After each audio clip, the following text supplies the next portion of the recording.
مزید ویڈیوز کے لیے ہمارے چینل ہاؤس آف اسلام کو سبسکرائب کرنا نہ بھولیے۔ شکریہ۔ 81402 شکریہ۔ حضرت انس رضی اللہ تعالیٰ عنہ روایت فرماتے ہیں کہ نبی کریم سرور دو عالم صلی اللہ علیہ وسلم نے ارشاد فرمایا کہ الدال علی الخیر کفاعل، کہ جو شخص کسی بھلائی یا نیکی کی طرف دوسرے کی رہنمائی کرے، اس کو کوئی نیک کام کرنے کی تلقین کرے، اس کا راستہ بتائے، وہ ایسا ہی ہے جیسا کہ اس نیک کام کا کرنے والا۔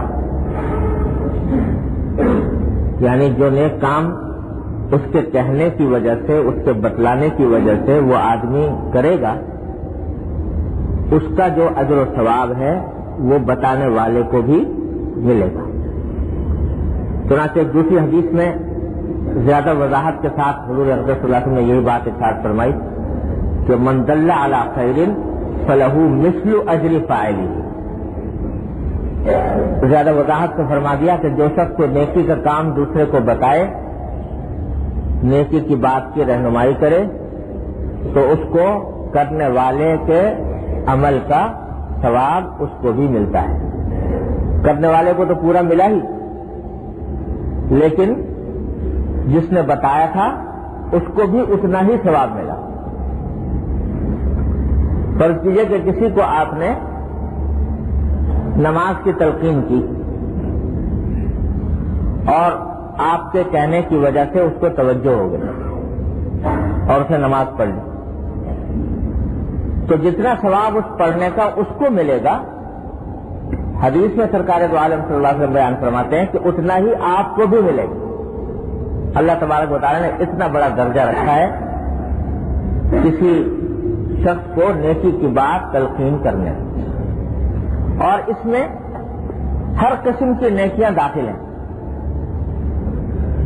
صرف عبادات ہی نہیں، معاملات، معاشرت، اخلاق، عقائد، جتنے بھی دین کے شعبے ہیں، اور دین شامل ہے دنیا کے شعبوں کو بھی، لہذا اس میں بھی اگر کسی کو کوئی آدمی کوئی دوسرے کو رہنمائی کی بات کرے گا تو اس کو بھی ویسا ہی ثواب ملے گا۔ اس ذیل میں ایک بات جو پچھلے جمعہ میں ذرا تشنا رہ گئی تھی وہ بھی عرض کر دوں تاکہ کوئی غلط فہمی باقی نہ رہے۔ پچھلے جمعہ میں نے یہ عرض کیا تھا کہ علوم دو قسم کے ہیں۔ ایک علوم وہ ہیں جو دین کے علوم کہلاتے ہیں، قرآن کا علم، سنت کا علم، فقہ کا علم، عقائد کا علم، اور ایک علوم وہ ہے جو دنیا کے علوم کہلاتے ہیں، جو آج کل مروج ہیں، لوگ ان کو حاصل کرتے ہیں۔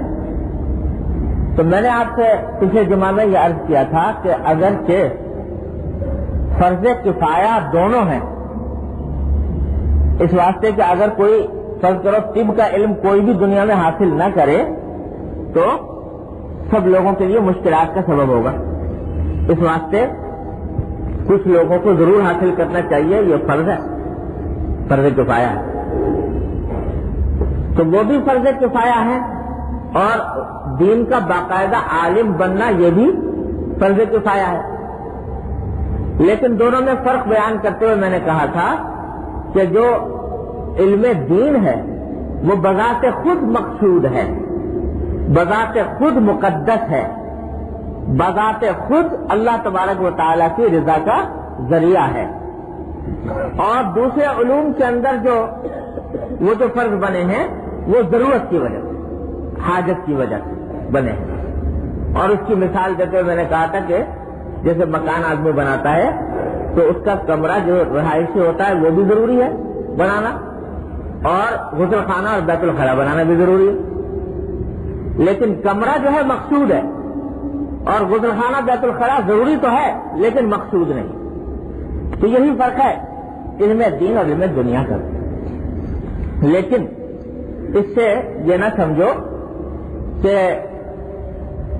مجھے خیال ہوا کہ بعد میں کہ لوگ یہ نہ سمجھے کہ بھئی اس کو تو بیت الخلاء قرار دے دیا، سارے جتنے بھی دوسرے علوم ہیں ان کو بیت الخلاء قرار دے دیا، لہذا وہ نجس ہیں، ناپاک ہیں، اور جو آدمی اس میں مشغول ہو وہ نجاست اور ناپاکی میں مشغول ہے. ایسا نہیں ہے. وہ میں نے آپ کو سمجھانے کے لیے ایک مثال دی. بات دراصل یہ ہے کہ اللہ جل جلالہ نے ہمیں ایسا دین عطا فرمایا اپنے فضل و کرم سے جس میں ہر چیز اس کے اپنے موقع پر ہے. یہ علوم جن کے اندر دوسرے لوگ جو پڑھتے ہیں اور پڑھنے کے بعد کوئی ڈاکٹر بنتا ہے، کوئی انجینئر بنتا ہے، کوئی حسابداں بنتا ہے، کوئی بڑھئی بنتا ہے، کوئی لوہار بنتا ہے، یہ سارے علوم اور فنون ہیں. یہ سارے علوم اور فنون بھی جیسا میں نے عرض کیا فرض کفایہ تو ہے ہی، لیکن اگر انسان ان علوم کے تحصیل میں اپنی نیت درست کر لے اور اس نیت میں اخلاص پیدا کر لے اور پھر ان علوم کو استعمال کرنے کے لیے طریقہ وہ اختیار کرے جو محمد رسول اللہ صلی اللہ علیہ وسلم نے بیان فرمایا، تو وہ سارے علوم بھی انسان کے لیے عبادت ہی بن جاتے ہیں، باعث اجر و ثواب ہی بن جاتے ہیں. فرض کرو ایک شخص ہے، وہ طب کی تعلیم حاصل کر رہا ہے، ڈاکٹری کی. اب وہ اگر اس میں نیت یہ کر لے کہ بھائی میں یہ اس لیے حاصل کر رہا ہوں یہ تعلیم تاکہ مخلوق خدا کو فائدہ پہنچاؤں. معاش کے تو بہت سے راستے ہیں، اللہ تبارک و تعالیٰ رزق ہر راستے میں کچھ نہ کچھ عطا فرما لیتے ہیں، لیکن میرے ڈاکٹری کا علم حاصل کرنے کا بنیادی مقصد یہ ہے کہ اس کے ذریعے میں ایسے لوگوں کو جو دکھ درد میں مبتلا ہیں، بیماریوں میں مبتلا ہیں، ان کی خدمت کروں، ان کو سکھ پہنچانے کی کوشش کروں، اور پھر واقعتاً علم کو حاصل کرنے کے بعد وہ یہ پیشہ اسی نقطۂ نظر سے اختیار کرتا ہے.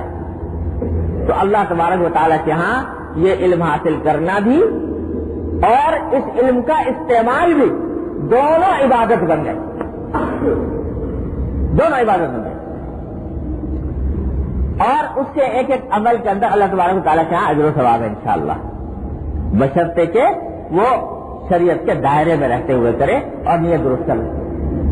اس لیے یہ نہ سمجھو کہ بھئی اور جو لوگ کسی اور پیشے سے وابستہ ہیں علاوہ علم دین کے وہ سب بیت الخلاء میں ہیں. مطلب یہ کہ نجاست اور اس کے لحاظ سے تشبیہ نہیں دی گئی تھی، مطلب یہ کہ وہ بذات خود مقصود ہے. یہ بذات خود مقصود نہیں، ایک ضرورت پورا کرنے کے لیے ہے. اگر ضرورت پوری ہو جائے گی پھر ضرورت نہیں ہوتی. اور قرآن کا علم اور حدیث کا علم ایسا ہے کہ اس کی ہر آن ضرورت، ہر لمحے ضرورت، کسی وقت بھی اس کی انتہا نہیں اس علم. تو اس واسطے وہ بذات مقصود. لیکن یہ علوم بھی جو لوگ ان میں لگے ہوئے ہیں وہ ہر ایک اپنے پیشے کو صحیح نیت کے ساتھ انجام دینا شروع کر دے تو اس کا وہ عمل یہ لگانا عبادت بنا دے. ہمارے بزرگ حضرت مولانا قاری محمد طیب صاحب رحمۃ اللہ علیہ، اللہ تعالیٰ ان کے درجات بلند فرمائیں، ایک دن ایک واعظ میں نے ان سے سنا، فرما رہے تھے کہ بھائی لوگ یہ سمجھتے ہیں کہ آخرت جو ہے وہ اس کا عالم مرنے کے بعد شروع ہوگا، اور ہے بھی صحیح بات کہ آخرت کا عالم تو مرنے کے بعد ہی شروع ہوگا. لیکن فرمانے لگے کہ اگر تم ذرا غور سے دیکھو تو اسی دنیا کو آخرت بنا سکتے ہو. یہ دنیا ہی تمہاری آخرت بن سکتی. دنیا میں جو کام بھی کر رہے ہو، جس جگہ کر رہے ہو، اس میں نیت صحیح کر لو اور اس کا طریقہ صحیح کر لو. نیت صحیح کرو اور طریقہ صحیح کر لو تو یہ دنیا ہی تمہارے لیے آخرت ہے. یہ دنیا ہی تمہارے لیے آخرت بن رہی ہے اور اس کا ایک ایک کام تمہارے لیے دین کا راستہ بن رہا ہے. اللہ میرے والد ماجد صلی اللہ تعالیٰ صلی اللہ تعالیٰ ان کے درجات بلند فرمائے. حضرت حکیم الامت مولانا اشرف علی صاحب ثانوی رحمۃ اللہ علیہ سے بیعت تو تھی. ہر معاملے میں اپنے ہر معاملے میں چھوٹا بڑا گھر کا خاندان کا دکان کا تجارت کا مدرسے کا ہر کام میں مشورہ حضرت سے کیا کرتے تھے. اور خط میں اپنے گھر کے قصے بھی لکھتے تھے. میرے گھر میں فلاں واقعہ پیش آیا اس کے بارے میں حضرت دعا فرما دیں, حضرت کچھ مشورہ عطا فرما دیں. میرے خاندان میں یہ واقعہ پیش آیا اس کے بارے میں مشورہ عطا فرما دیں. ہر چیز کے اندر لکھتے رہتے. تو ایک دن خط میں لکھا حضرت ثانوی قدس اللہ تعالیٰ صدر کو کہ حضرت مجھے بعض اوقات شرمندگی معلوم ہوتی ہے کہ آپ کی خدمت میں جو حضرات اصلاح کی غرض سے آتے ہیں تو وہ بڑے اپنے اونچے احوال ذکر فرماتے ہیں, عبادات کے تہجد میں کیا حالات پیش آتے ہیں, کیا کیفیات ہوتی ہیں, اپنے احوال رفیہ بڑے اعلیٰ درجے سے وہ بیان فرماتے رہتے ہیں. اور میں ہوں کہ میں ہر وقت آپ کو اسی قسم کے قصے لکھتا رہتا ہوں کہ خاندان میں یہ قصہ پیش آیا اور دوستوں میں یہ پیش آیا اور مدرسے میں یہ پیش آیا اور فلاں کام میں یہ پیش آیا. تو میں اسی قسم کے واقعات لکھتا رہتا ہوں. تو مجھے بعض اوقات بڑی شرمندگی معلوم ہوتی ہے کہ حضرت کو وقت ضائع کرتا ہوں اور اپنے دنیا کے دھندوں میں آپ کو ملوث کر دیتا ہوں. تو حضرت صلی اللہ تعالیٰ عنہ نے اس کے اوپر لکیر کھینچ کے جہاں یہ لکھا تھا کہ میں آپ کو دنیا کے دھندوں کے بارے میں پوچھتا رہتا ہوں, تو لکیر لگا کے وہاں پر جملہ طویل فرمایا لیکن آپ کی دنیا بھی تو دین ہی ہے, لیکن آپ کی دنیا بھی تو دین ہی ہے. یہ سرٹیفکیٹ شیخ کی طرف سے ایک جملے کے اندر فرما دیا کہ آپ کی دنیا بھی دین ہی ہے, کیونکہ جانتے تھے کہ جو کام دنیا کا بتا رہے ہیں وہ اس میں نیت اصل میں اللہ جل جلالہ کو راضی کرنے کی ہے اور اس میں طریقہ شریعت کے دائرے میں رہ کر اختیار کرنا چاہتے ہیں. لہذا فرمایا کہ آپ کی دنیا بھی تو دین ہی ہے. تو اگر اللہ تبارک و تعالی ہمیں آپ کو اپنی رحمت سے توفیق عطا فرما دے تو یہ صبح سے لے کر شام تک کے جتنے دھندے ہیں چاہے دیکھنے میں دنیا نظر آتی ہو, لیکن اگر اللہ تبارک و تعالی ہمارے دل میں اخلاص پیدا فرما دے اور ہماری نیت درست فرما دے اور طریقہ درست فرما دے, دو باتیں میں کہہ رہا ہوں بار بار زور دے کر, نیت درست اور طریقہ درست, دو چیزیں اللہ تعالیٰ عطا فرما دے تو ساری دنیا دین ہے. لہذا کوئی کسی بھی پیشے میں لگا ہوا ہو, وہ ڈاکٹر ہو, وہ انجینئر ہو, وہ اکاؤنٹنٹ ہو, وہ کوئی دنیا کا کام کر رہا ہو, کوئی بھی دنیا کا کام ایسا نہیں ہے جس میں نیت اچھی نہ کی جا سکتی ہو اور طریقہ صحیح شریعت کے مطابق اختیار نہ کیا سکتا ہو, وہ کر لو تو یہ سارے علوم باعث رحمت. اب آخر لوگ کہتے ہیں بھائی یہ سائنس جو ہے, آخر یہ سائنس کا علم, لوگ سمجھتے ہیں کہ دین اور سائنس یہ دو متضاد چیزیں ہیں. کچھ بھی متضاد نہیں ہے. حضور اقدس نبی کریم صلی اللہ علیہ وسلم نے صحابہ کرام کو سائنس سیکھنے کے لیے بھیجا. کیسے کہ حضرت دو صحابہ ہیں, ان کے بارے میں روایات میں آتا ہے کہ غزوہ حنین کے موقع پر وہ جہاد میں اس لیے شامل نہیں ہوئے کہ ان کو حضور اقدس صلی اللہ علیہ وسلم نے روم بھیجا تھا دبابوں, یہ جو آج کل جیسے ٹینک ہوتے ہیں اس طرح کے ایک اسلحہ ہوا کرتے ہیں, دبابہ ایک کو کہتے ہیں, ببور روایت میں آتا ہے لفظ, وہ بھی کوئی اسی قسم کا ہتھیار ہوتا تھا. اس ہتھیار کی صنعت سیکھنے کے لیے بھیجا صحابہ کرام, اور اپنے جو جہاد تھا اس سے کہا کہ اس سے تم مستثنا ہو اور یہ جا کر دبابہ اور زبور کی صنعت سیکھ کے آؤ تاکہ یہاں پر آ کر مسلمانوں کو تعلیم دو اور اس کے بعد مسلمان اس کو اختیار کر سکیں. تو یہ کہنے کے لیے بھیجا, یہ صرف سائنس ہی تھی نا, ٹیکنالوجی ہی تھی, اس کو سیکھنے کے لیے بھیجا نبی کریم صلی اللہ علیہ وسلم. لیکن کیونکہ نیت اس میں تھی کیا کہ اللہ کے راستے میں ان چیزوں کو استعمال کیا جائے, اللہ کے دین کی سربلندی کے لیے استعمال کیا جائے, حق اور انصاف کے لیے استعمال کیا جائے, دنیا سے ظلم و جور کو مٹانے کے لیے استعمال کیا جائے. لہذا یہ ساری ٹیکنالوجی, یہ ساری سائنس, یہ عبادت اللہ تبارک و تعالیٰ کا عبادت بنتی ہے. تو کوئی دنیا کا کام ایسا نہیں ہے جو نیک نیتی سے اور صحیح نیت کر کے عبادت نہ بنایا جا سکے. کوئی دنیا کا کام ایسا نہیں، بس صرف توجہ اور دھیان کی بات. توجہ اور دھیان کی بات ہے، وہ کر لو گے تو انشاءاللہ تعالی. آپ کو شاید پہلے بھی میں نے قصہ سنایا تھا، میرے بڑے بھائی، سب سے بڑے مرحوم بھائی انتقال ہو گیا، مولانا ذکی کیسی تھا، شاعر تھے. یہ جب چھوٹے سے بچے تھے، 6-7 سال عمر گئی ہوگی، تو لکھنا سیکھا. جیسے بچے الف ب سے لکھنا سیکھتے ہیں، تو حضرت والد صاحب تعالیٰ سے رہو نے فرمایا کہ بھائی تمہیں اب لکھنا آ گیا تو پہلا خط حضرت تھانوی رحمۃ اللہ علیہ کو لکھو. وہاں تو ہر چیز کا رخ ادھر ہی تھا، تو فرمایا کہ پہلا خط لکھو تو حضرت کو لکھو تاکہ حضرت کی دعائیں حاصل ہو، حضرت کی برکت حاصل ہو. تو انہوں نے پہلا خط بچہ انہوں نے خط لکھا حضرت کے نام، جیسا لکھا ہوگا ظاہر ہے. کوئی پہلا خط تھا، نہ مضمون کچھ پوری طرح ڈھنگ کا ہوگا، نہ تحریر، ظاہر ہے بچے کی جو ہوتی ہے ویسی ہوگی. حضرت کے پاس خط پہنچا تو حضرت کا جواب آیا. جواب میں حضرت نے فرمایا کہ بھائی میں نے تمہارا خط دیکھ کر میرا بڑا دل خوش ہوا کہ الحمدللہ تمہیں لکھنا آ گیا. بڑی دعائیں دی، اللہ تعالیٰ تمہیں علم عطا فرمایا، دعائیں دی خط کے اندر فرمایا بڑا دل خوش ہوا تمہارے دیکھ کر، اور اب تم اپنی تحریر کو اور زیادہ بہتر بنانے کی کوشش کرو، اپنے خط کو زیادہ بہتر بنانے کی کوشش کرو، اور نیت یہ رکھو کہ اپنی تحریر اس لیے بہتر بنا رہا ہوں تاکہ پڑھنے والے کو تکلیف نہ ہو. نیت یہ رکھو کہ اس لیے بہتر بنا رہا ہوں کہ پڑھنے والے کو تکلیف نہ ہو، راحت ملے. جب یہ نیت رکھو گے تو یہ اچھی تحریر کا حاصل کرنا یہ بھی کیا بن جائے گا؟ عبادت، اجر و ثواب. اور پھر جملہ آخر میں لکھا کہ دیکھو میں تمہیں ابھی سے صوفی بنا رہا ہوں، دیکھو میں تمہیں ابھی سے صوفی بنا رہا ہوں. اب بتائیے آج لوگ صوفی سمجھتے ہیں کہ جو جتنا بے ڈھنگا اتنا ہی صوفی، جس کا سر سے لے کے پاؤں تک کوئی ڈھنگ نہ ہو وہ صوفی، جس کا خط خراب وہ صوفی، جس کا حلیہ خراب وہ صوفی. حضرت فرماتے ہیں کہ خط ٹھیک کرو تو تمہیں صوفی بنا رہا ہوں. صوفی بنانے کے کیا مانا؟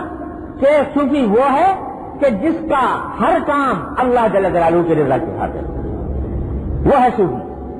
تو جب اپنی تحریر کو درست کر رہا ہے اس کام کے لیے کہ دوسرے کو راحت ملے، دوسرے کو تکلیف نہ ہو، تو یہ کام بھی اجر و ثواب میں لکھا گیا اللہ تبارک و تعالیٰ کو.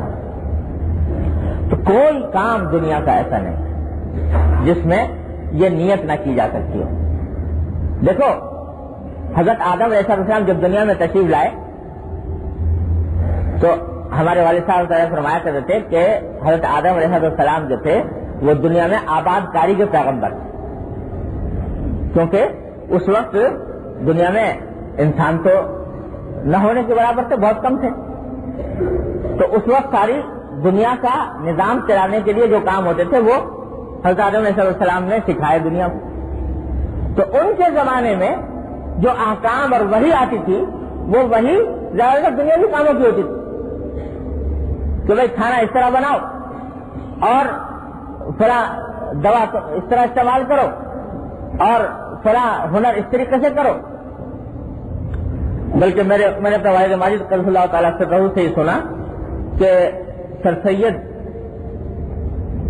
نے کسی جگہ پر لکھا ہے کہ دنیا میں بہت ساری ایجادات ہوئیں، ہوائی جہاز تک وہ لوگ پہنچ گئے اور پانی کے جہاز بنا لیے اور خدا نے کیا کچھ ٹیلی فون اور تار اور خدا، تاکہ بہت سے ایجادات بہت سے موجد پیدا ہوئے، لیکن اس دنیا کا سب سے بڑا موجد وہ ہے جس نے پہیا ایجاد کیا.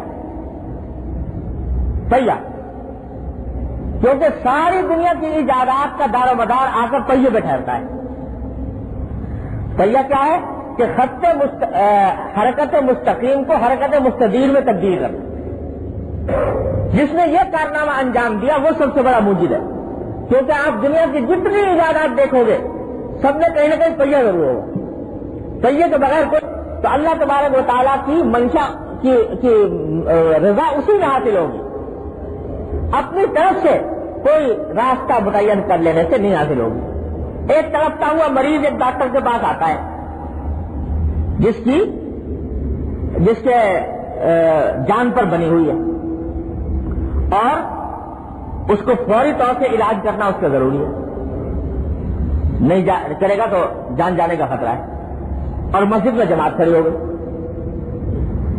اب اس وقت میں مسجد میں جماعت کے لیے جانا حرام ہے اس کے ذمہ، اس کے لیے کیوں؟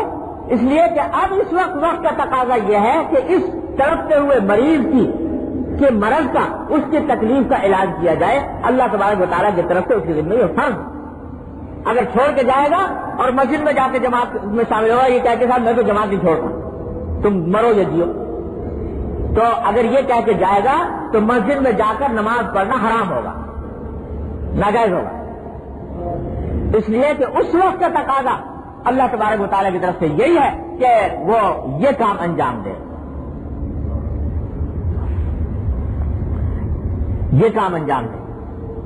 ماں باپ ایک بات کی طرف بلا رہے ہیں خدمت کے لیے، کسی خدمت کے لیے کوئی کام کا حکم دے رہے ہیں، یاد رکھو اس کائنات میں اللہ اور اللہ کے رسول کے بعد ماں باپ سے زیادہ واجب اطاعت کوئی نہیں ہے۔ تو اگر ماں باپ ایک کام کے لیے بلا رہے ہیں اور صاحبزادے کو شوق ہو رہا ہے کسی نفلی عبادت کا، تو وہ چاہے کہ میں تو فلاں جگہ جا رہا ہوں نماز پڑھنے کے لیے یا فلاں نفلی عبادت کرنے کے لیے، فرض نماز تو نہیں چھوڑی جا سکتی والدین کے کہنے کے باوجود، لیکن نفلی عبادت کرنے جا رہا ہے تو اس کے لیے ایسا کرنا جائز نہیں، حرام ہے اس کے لیے اس نفلی عبادت کا انجام دینا اگر والدین اس کو کسی بات کی طرف بلا رہے ہیں اور وہ انجام نہیں دیتا۔ حدیث میں بڑی سخت وعید آئی ہے اس کے اوپر، لمبا ایک قصہ ہے، کسی وقت اور سناؤں گا انشاءاللہ۔ تو غرض یہ کہ ہر کام کا ایک موقع ہے، ہر کام کا ایک محل ہے، اس محل اور موقع کے مطابق کام کو انجام دینا، اس کا نام ہے دین۔ شوق پورا کرنے کا نام دین نہیں، غلو کرنے کا نام دین نہیں، مبالغے کرنے کا نام دین نہیں، کہ دو تین چیزوں کا نام رکھ لیا دین اور ان دو تین چیزوں کو لے کر بیٹھ گئے اور اسی کو کی تلقین ہے، اسی کی تاکید ہے، اسی کا تذکرہ ہے اور اسی کی اہمیت ہے، اور باقی سارے شعبے دین کے پھڑے ہوئے ہیں کہ جن کی طرف دھیان نہیں۔ یہ دین نہیں، دین وہ ہے کہ وقت کے تقاضا، میرے حضرت شیخ میرے حضرت ڈاکٹر صاحب فرمایا کرتے تھے کہ دین نام ہے وقت کے تقاضے پر عمل کرنے کا، اس وقت کا کیا تقاضا ہے وہ انجام دے انسان، یہ ہے دین۔ تو اس واسطے یہ جتنے علوم فنون ہیں، یہ ہنر بات یہاں سے چلی تھی کہ پچھلے مرتبہ یہ پہلو رہ گیا تھا کہ قرآن و حدیث کے علوم یہ بذات خود شرف والے ہیں، سعادت والے ہیں، اور بذات خود فضیلت والے ہیں، جتنے فضائل اس کے اوپر آئے ہیں قرآن و حدیث میں، وہ قرآن و حدیث کے علوم کے بارے میں آئے ہیں۔ لیکن باقی علوم بھی بیکار نہیں اور برے نہیں اپنے ذات میں، جب تک کہ انسان کی نیت درست ہو اور اس کو استعمال کرنے کا طریقہ درست ہو، تو انشاءاللہ سارے انسان جس کام میں بھی لگے ہوئے ہیں وہ اپنی زندگی کو عبادت بنا سکتے ہیں۔ اللہ تبارک تعالیٰ یہ احساس ہمارے دلوں میں پیدا کر رہا ہے۔ اور یہ جو میں دو لفظ بار بار کہہ رہا ہوں، نیت صحیح ہو اور طریقہ صحیح ہو۔ نیت صحیح ہو، اس کا نام ہے صوفیاء کرام کے ہاں اخلاص ہو اللہ کے لیے، اور طریقہ صحیح ہو، اس کا نام ہے صدق، اس کو کہتے ہیں صدق۔ تو صوفیاء کرام اس کو کہتے ہیں، دو چیزیں اکثر آپ نے لفظ سنا ہوگا کہ صدق اور اخلاص، صدق اور اخلاص۔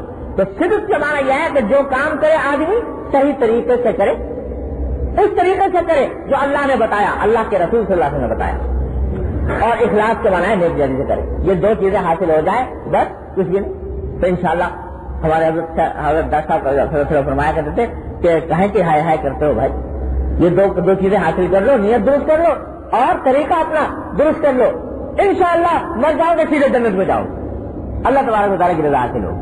باقی زیادہ کنجکاؤں میں پڑھنے کی ضرورت ہے. یہ دو چیزیں. تو الدال علی الخیر کفاعلہ، یہ جو حدیث ہم نے ابھی پڑھی، اس میں حضور اقدس صلی اللہ علیہ وسلم نے فرمایا کہ جو شخص کسی کو کوئی نیک بات بتائے، نیک چیز کی رہنمائی کرے، تو اس کو وہی اجر ملتا ہے جو اس کے کرنے والے کو. یہاں تک کہ اگر فرض کرو کہ ایک بات کی وجہ سے کسی انسان کا رخ درست ہو گیا اور وہ ساری عمر اس کام کو کرتا رہا، تو ساری عمر جتنا کام کرتا رہے گا اس سب کا نام اعمال میں ثواب کیا جاتا رہے گا دکھانے والے کو. اس نے بتایا تھا اور وہ ساری عمر عمل کرتا رہا، تو انشاءاللہ جتنا وہ عمل کرے گا مرتے دم تک وہ سارا اس کے نام اعمال میں لکھا جائے گا. اس میں بڑی فضیلت اللہ تبارک و تعالیٰ نے رکھی ہے. اس واسطے یہ فرمایا کہ مومن کا آئینہ ہے کہ جب کوئی کسی کو دیکھے کہ بھئی یہ کسی غلطی میں ہے، تو دیکھا کہ ایک بڑے میاں وضو کر رہے ہیں، وضو کرتے دیکھا کہ وضو میں کر رہے تھے کچھ گڑبڑ، وضو صحیح طریقے سے نہیں کر رہے تھے. اب ان کو خیال ہوا کہ بھئی ان کو بتانا چاہیے کہ یہ طریقہ صحیح نہیں ہے. لیکن بتائیں کیسے؟ یہ عمر میں چھوٹے اور وہ بڑے بزرگ تھے. آخر حضرت حسن نے یا حضرت حسین، ان دونوں میں سے کسی نے ان سے جا کے سلام کیا. سلام کے بعد کہا کہ حضرت ہمیں آپ سے ایک کام تھا. یعنی کیا؟ کہ ہم اصل میں ہمیں پتہ نہیں، ہمیں ابھی تک اطمینان نہیں ہے کہ ہمیں جو وضو کرتے ہیں تو وہ سارے آداب کے ساتھ کرتے ہیں کہ نہیں کرتے، سارے شرائط اور آداب ارکان اس کے پورے ہوتے ہیں کہ نہیں ہوتے. تو آپ ہمارے بڑے ہیں، تو اگر ہم آپ اجازت دیں تو ہم آپ کے سامنے وضو کر کے دکھائیں آپ کو. تو اس میں اگر کوئی غلطی ہو تو ذرا بتا دیجیے گا اس وضو کے اندر. اور وضو خود کر کے کیا اور اس وضو کے اندر اس غلطی کی اصلاح کر دی جو بڑے میاں کر رہے تھے، اور کر کے کہا کہ یہ بتائیے کہ اس میں کوئی غلط بات تو نہیں. تو حضور احمد صلی اللہ علیہ وسلم نے فرمایا کہ بھائی لقد تحجرت واسعا، ارے بھائی علامہ کی رحمت تو بہت وسیع ہے، تم نے بڑا تنگ کر دیا اس کو کہ اتنی ہو کہ بس 2 آدمیوں پر ہو اور کسی پر نہ ہو. خیر اس کے بعد اٹھ کے وہ چل دیے، جا کے وہاں صحن میں پہنچے، مسجد میں صحن میں جا کے پیشاب کر دیا. مسجد کے صحن میں پیشاب کر دیا. دیہاتی آدمی کوئی شہر میں شہری ماحول سے ان چیزوں سے آشنا نہیں تھے، پیشاب کر دیا. اب صحابہ کرام دوڑے، بھائی مسجد ہے اس میں پیشاب. حضور اقدس صلی اللہ علیہ وسلم نے وہیں بیٹھے بیٹھے فرمایا، رحمت اللہ عالمین صلی اللہ علیہ وسلم فرمایا کہ دیکھو بھائی جو اس کو کرنا تھا وہ تو کر دیا، مسجد کو خراب گندا. اب اگر تم اس کو ڈانٹو ڈپٹو گے یا اس کے اوپر کچھ چڑھ کے دوڑو گے تو اس کا کہیں پیشاب بند نہ ہو جائے اور کسی مشکل میں مبتلا نہ ہو جائے. لہذا اس کو کچھ ڈانٹو ڈپٹو نہیں، اور جا کر جب یہ فارغ ہو جائے تو جا کر اس کو دھو دو، مسجد کو صاف کر دو تاکہ یہ پاک ہو جائے. نہ ڈانٹا نہ ڈپٹا، نہ اس کی توہین فرمائی، نہ اس کی کوئی دلچسپی نہیں. حالانکہ کوئی معمولی بات ہے، آج کوئی کر کے دکھائے مسجد میں یہ کام تو لوگ ٹکا بوٹی کر رہے ہیں کہ مسجد کے اندر یہ حرکت کر رہا ہے. لیکن فرق یہ ہے کہ وہ دیہاتی تھا. کوئی اگر دوسرا کرے احانت کی غرض سے کرے لاعوذ باللہ، اس کی ٹکا بوٹی تو ہونی ہی چاہیے. لیکن جو شخص کہ ناواقفیت میں، نادانی میں، دیہاتی ہے، جاہل ہے، ان پڑھ ہے، وہ اپنی ناواقفیت میں یہ کام کر رہا ہے، تو حضور احمد صلی اللہ علیہ وسلم رحمت اللہ عالمین آپ صحابہ کرام کو روکا کہ نہیں ڈانٹو ڈاکٹر، سمجھا دو بعد میں جا کر کہ بھائی یہ مسجد ہے، اللہ کا گھر ہے، اس کے اندر اس قسم کا کام کرنا درست نہیں ہے. یہ ہے طریقہ بھلائی کی تعلیم کا، بھلائی کی رہنمائی کا، نہ یہ کہ اٹھا کے لٹ مار دو جیسا کہ بعض لوگ سمجھتے ہیں. تو یہ دلالت پہلے بتایا کہ ایک تو اخلاص ہو، دل میں نیت ہو اصلاح کی، ہمدردی ہو، دل سوزی ہو، اللہ کو راضی کرنا مقصود ہے. اور جب اخلاص ہوتا ہے، یاد رکھو، جب اخلاص ہوتا ہے کہنے والے کے دل میں تو وہ نہ کبھی مایوس ہوتا ہے کہنے والا، اور نہ کبھی رنجیدہ ہوتا ہے. مایوس ہو کے بیٹھ جائے کہ بھائی مانتا تو ہے نہیں، چلو اب چھوڑو. نہیں، پیغمبر کا کام یہ ہوتا ہے، داعی حق کا کام یہ ہوتا ہے جس کے دل میں اخلاص ہو کہ میں تو جب تک میرے دم میں دم ہے میں کہتا ہی رہوں گا، کوئی مانے یا نہ مانے، عمل کرے یا نہ کرے، میں تو کہتا رہوں گا. تو تھکتا نہیں وہ کہنے سے. ہاں، کہنے کے لیے مواقع تلاش کرتا ہے کہ کس موقع پر کہنا چاہیے، کن حالات میں کہنا چاہیے، کس طرح کہنا چاہیے. تو سبق جو ملا ہمیں آج اس حدیث سے وہ یہ کہ جب کسی کو کوئی نیک بات کہنے کا موقع مل جائے تو اس کو غنیمت سمجھو کہ یہ موقع مل رہا ہے، یہ بات کہہ دوں گا اپنے بھائی سے، تو انشاءاللہ کیا بعید ہے کہ اللہ تبارک و تعالیٰ اس کو عمل کی توفیق دے دے، اس کو تو ثواب ملے گا، مجھے بھی ملے گا انشاءاللہ. اب دال اور خیر کا فائل. تو کسی موقع کو ہاتھ سے جانے نہ دو. میرے والد ماجد رضی اللہ تعالیٰ سے فرماتے تھے، اللہ اکبر، کہ حضرت یوسف علیہ السلام کا قصہ جانتے ہو نا؟ حضرت یوسف علیہ السلام کو قید کر دیا تھا، قرآن شریف میں آیا. تو وہاں دو آدمی آئے، دو ساتھی آ کے کہنے لگے کہ ہم نے خواب دیکھا ہے، خواب کی تعبیر بتائیے. جی، تو یوسف علیہ السلام نے کہا کہ ٹھیک ہے، خواب کی تعبیر بتاؤں گا تم کو، اللہ تعالیٰ نے مجھے یہ علم دیا ہے. لیکن وہ تو خواب کی تعبیر پوچھنے آئے، ساتھ میں اپنی رٹ شروع کر دی، انی ترکت ملۃ قوم لا یؤمنون باللہ، کہ میں تو ایسے لوگوں کے مذہب کو چھوڑ کر آیا ہوں جو اللہ کی توحید پر ایمان نہیں رکھتے، اور دعوت دینی شروع کر دی توحید.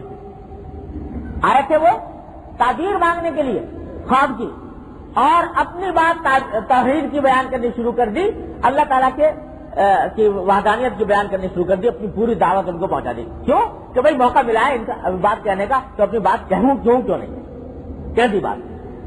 سب آگے بڑھے، کہاں اچھا بتاتا ہوں تمہاری خواب کی تعبیر، پہلی میری بات سن لو.